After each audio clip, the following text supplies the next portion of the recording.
tu es quelqu'un qui tu pratiques la masturbation et d'autres pratiques aussi qui nuisent aussi à la spiritualité et ça t'empêche d'être attirant, ça va t'attirer aussi des gens qui sont dans ton cas.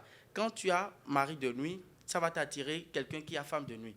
Et ensemble, vous allez vous mettre ensemble, ça ne dure pas. Ça finit toujours par des divorces. Quand tu souffres, parce que je l'avais dit dans une émission, c'est un esprit qui n'a pas de cesse. Ça se transforme en garçon quand ça vient chez une femme et ça se transforme en femme quand ça vient chez un homme. Et quand vous avez cet esprit sur vous, sachez que ça détruit le côté financier, ça, toute relation qui peut vous rendre indépendant, qui peut faire en sorte que vous soyez heureux, ces esprits-là détruisent ces genres de relations. Que ce soit des relations sentimentales ou que ce soit des relations qui peuvent aboutir à de bonnes fins, ces esprits-là sont là pour les détruire. Raison pour laquelle vous pouvez constater que beaucoup peinent à avoir la stabilité dans leur vie, la stabilité financière. Et vous pouvez demander comment est-ce qu'on ramasse ces esprits-là. Je viens de le dire, vous pouvez, en marchant, d'accord, sans prendre les dispositions nécessaires, vous pouvez les ramasser. Déjà, dans nos familles, j'ai parlé aussi des malédictions.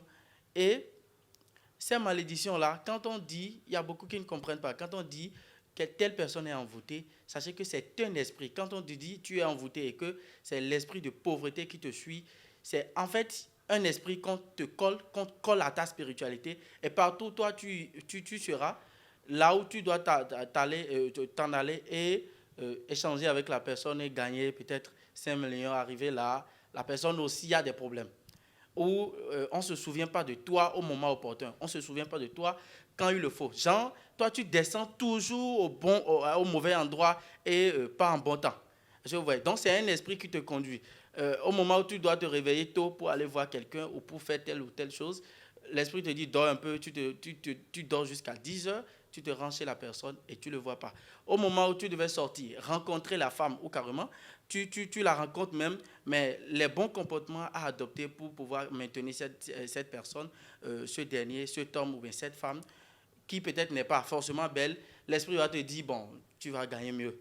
Et il faut attendre un peu, peut-être le beau homme viendra, le riche viendra.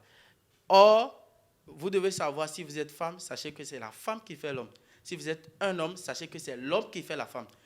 C'est toujours mieux de chercher à apprendre comme ça, comme c'est peut-être sale, à prendre et à laver, à mettre sur vos dispositions, que de chercher ce qui est déjà bien fait, ce qui est déjà propre. Déjà, si je dois parler en thème propre d'une femme, si par exemple vous cherchez une femme, ne cherchez pas une femme qui connaît déjà tout, qui sait déjà tout faire et qui n'a pas besoin de vous.